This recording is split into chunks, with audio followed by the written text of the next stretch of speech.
Embora esses eventos sejam extremamente raros, ao longo de tempos de milhões de anos, eles estão prestes a acontecer em algum momento, e mesmo um único par de reprodução atingindo uma nova massa de terra pode ser suficiente para estabelecer uma população. Os animais mais prováveis de serem submetidos a eventos de rafting são espécies que são pequenas o suficiente para ter seu peso apoiado por tapetes flutuantes de matéria vegetal, e são resistentes o suficiente para sobreviver a uma viagem que pode levar de vários dias a algumas semanas. Sendo assim, os malacoformes parecem ser os principais candidatos ao rafting, já que são pequenos o suficiente para permanecerem à tona, até mesmo no menor pedaço de detritos, incluindo, por exemplo, o fruto à deriva dos coelofitados. Qualquer malacoforme que infestar os tecidos dessas frutas pode ser transportada com eles uma vez que eles se desprendem da planta-mãe, servindo como um navio perfeito para transportá-los entre ilhas e deixando-os se espalhar relativamente rapidamente entre todas as massas terrestres que os coelofitas alcançam. Por outro lado, eventos de dispersão envolvendo animais maiores acontecerão com muito menos frequência, já que eles exigirão jangadas muito mais resistentes, como tapetes de galhos caídos, troncos e outras madeiras à deriva, que não são susceptíveis de se formar com muita frequência. Em relação ao que mencionamos no início deste episódio, a taxa em que novas espécies irão de raft para uma determinada ilha será contingente em seu tamanho e distância para o continente, de modo que massas de terra como as da costa sudoeste do supercontinente, que são relativamente grandes e apenas algumas centenas de quilômetros de distância, provavelmente experimentarão uma taxa relativamente alta de eventos de rafting. E assim compartilharão muitos caminhos em comum com o continente, enquanto mais massas de terra remotas podem ver apenas um ou dois eventos de dispersão ao longo de sua existência, o que terá algumas implicações cruciais para sua biogeografia. Muito antes dos primeiros osteopods, os Lophostomes já eram um grupo bem estabelecido, inclusive incluindo vários vestidos megafaunal entre suas fileiras. Junto com os malacoformes onipresentes, algumas dessas espécies maiores também podem ter sido espalhadas pelo mar durante este período inicial. Talvez em um evento casual, alguns membros de uma pequena espécie adaptável dos esmostracanos ancestrais sejam enviados em uma viagem de mais de 2.000 quilômetros para desembarcar na ilha ao largo da costa sudeste do supercontinente, uma massa terrestre que a partir de agora chamaremos de Crescentia. Se o suficiente deles sobreviver para superar o efeito fundador e formar uma população estável de reprodução, então eles se encontrarão em um santuário ideal, sem qualquer outro animal ao lado dos malacoformes que eles se alimentam. Isso será especialmente valioso para eles, considerando que alguns milhões de anos após este evento de dispersão ocorrer, a competição dos recém-evoluídos alagamentos osteopodes levará a maioria das espécies de Lophostome mais antigas à extinção, com a única linhagem de desmostracanos que sobrevivem no continente descendo de um clado de pequenos malacovores. Mas na Crescentia, eles estarão isolados em segurança dos desenvolvimentos que ocorrem no supercontinente. E assim sobreviverão como os únicos representantes de um antigo ramo de Lophostomes que não existirão em nenhum outro lugar do mundo. Essas espécies sobreviventes representarão o que é conhecido como um relicário, o remanescente de uma população ou clado que já foi difundido, mas agora mantém apenas uma fração de sua antiga gama e diversidade. Uma área ou habitat que suporta uma dependência é chamada de refugium, que as ilhas frequentemente servem como Tilacino sobreviveu na ilha da Tasmânia até o século passado, apesar de ter morrido no continente australiano milhares de anos antes. E como a Nova Zelândia é o lar da tuatara, que embora se assemelhe muito a um lagarto, é na verdade a única espécie sobrevivente de Rhynchocephalia. Um clado totalmente separado de répteis que já teve uma distribuição global antes de ser largamente dizimado junto com os dinossauros não aviários. Da mesma forma, a Crescentia servirá como um refúgio para esses desmostracanos relict, que continuarão a prosperar na ilha, mesmo quando os Lophostomes megafaunal são substituídos pelos osteopodes em outros lugares do mundo. Chamaremos sua linhagem única de notoformes.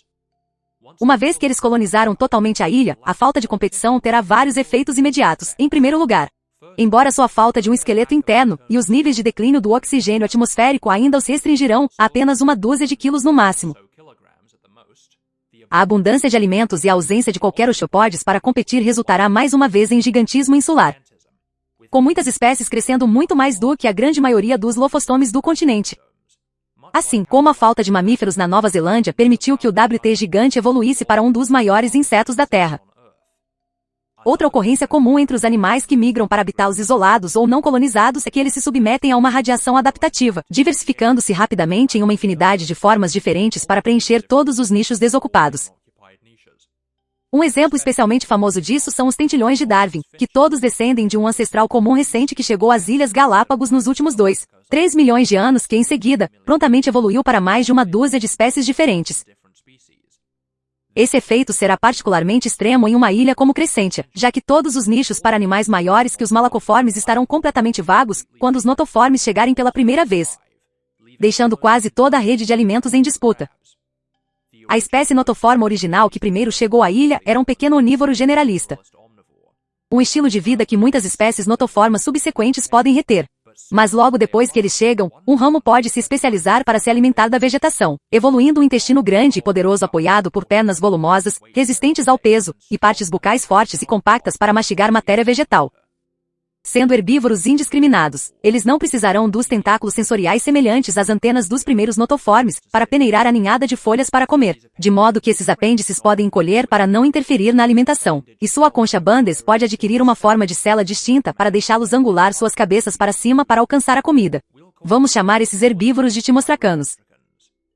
Enquanto isso, outro grupo pode se especializar para carnívoros, evoluindo para os primeiros grandes predadores da ilha. Como a maioria dos lofostomes, os notoformes não serão animais muito ágeis, com seus membros desossados e sem ossos apenas deixando-os gerenciar uma marcha desajeitada. No entanto, os dismostracanos são mais manobráveis do que a maioria dos lofostomes graças à sua concha flexível de banda, e reduzir ainda mais a concha permitirá que os músculos ao longo de seu flanco contribuam para a locomoção, aumentando seu comprimento de passo dobrando o corpo em uma forma de S alternada. Isso fará deles alguns dos lofotomes mais rápidos de todos os habitantes da Terra, que além de outras adaptações, como padrões de camuflagem para escondê-los em meio à vegetação rasteira, e partes bucais afiadas para prender presas, permitirá que eles preencham a maioria dos nichos carnívoros em crescência, desde pequenos mesocarnívoros parecidos com vermes até macropredadores de comprimento de metros. Tanto os timostracanos quanto esses predadores que chamaremos de campylospondios continuarão a proliferar ao longo de dezenas de milhões de anos para explorar todos os nichos que a crescência tem a oferecer, resultando em ecossistemas completamente diferentes de qualquer coisa no continente. No entanto, ao longo dos 50 milhões de anos após sua chegada à ilha, as condições podem eventualmente entrar em vigor para que outro evento de dispersão ocorra. Talvez desta vez, um punhado de pequenos platidontes arbóreos sejam lançados para o mar dentro de um emaranhado de galhos caídos, trazidos pelas correntes para as margens da crescência. Embora a essa altura, a ilha tenha sido completamente colonizada e seus ecossistemas preenchidos, a chegada desses platidons representará uma ameaça significativa para os notoformes. Como as ilhas geralmente têm níveis mais baixos de concorrência e predação do que o continente, espécies recém-introduzidas podem rapidamente se tornar invasivas e causar considerável perturbação ecológica, como vista em espécies como a cobra-árvore marrom em Guam, o gambá comum na Nova Zelândia e o jacinto de água em Madagascar. Neste caso, esses platidons apresentarão uma nova fonte de competição que os notoformes não terão como se preparar, e terão uma enorme vantagem competitiva devido aos seus esqueletos internos e respiração ativa, o que lhes permitirá explorar nichos que são inacessíveis aos notoformes e permitir que eles se submetam a uma radiação adaptativa própria, dando origem a uma nova linhagem que chamaremos de xenodontes. Uma vez que eles já são predominantemente arbóreos, os xenodontes podem rapidamente vir a monopolizar os nichos nas copas das árvores, alimentando-se de folhas que os tiras volumosos no chão não podem alcançar. E dentro da relativa segurança do dossel, eles podem proliferar e evoluir para formas maiores. E após as mudanças na composição climática e atmosférica, que ocorrem durante este período, as formas megafaunais começarão gradualmente a perder terreno, dando aos xenodontes a oportunidade de tomar seu lugar como a fauna dominante da crescência. Uma das vantagens mais distintas dos xenodontes será sua velocidade, pois sua configuração de esqueleto e membro lhes dará locomoção mais eficiente do que até mesmo os campylospondios, que um clado pode tirar vantagem para se tornar predadores rápidos e ágeis.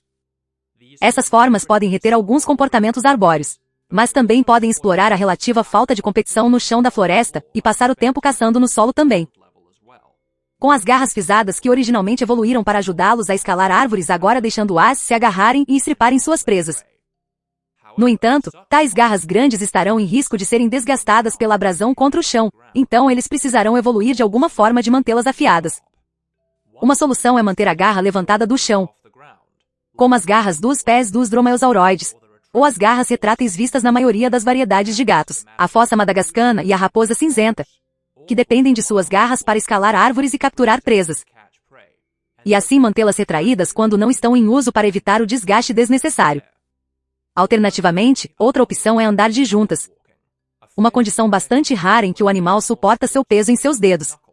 mantendo as pontas dos dígitos fora do chão para que possam ser usadas para outros fins. Andar de juntas pode ser visto em animais semi-arbóreos como chimpanzés e gorilas, que usam seus dedos dextros para manusear comida e escalar. Mas também é visto em animais que precisam manter garras longas e afiadas para ajudá-los a se alimentar, como o tamanduá gigante, que usa suas garras enormes para quebrar montes de insetos abertos,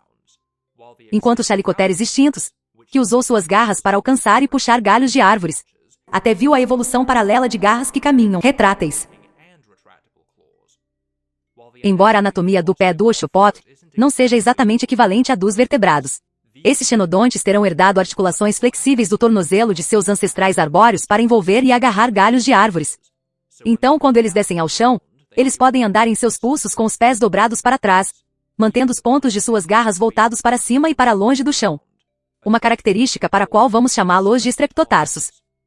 Enquanto isso, a relativa falta de competição e a abundância de vegetação pode encorajar alguns dos outros xenodontes a evoluir independentemente um estilo de vida de moradia terrestre e se adaptarem herbívoros dedicados, não precisando mais permanecer leves o suficiente para serem apoiados pelos galhos das árvores. Esses herbívoros agora podem se dar ao luxo de crescer muito maior, evoluindo para um clado de navegadores pesados que preenchem nichos semelhantes aos megalóbraquios do continente, e convergentemente evoluindo mandíbulas fortes e robustas com dentes achatados para esmagar e triturar material vegetal, e um foregul grande multicâmara para maximizar a eficiência digestiva.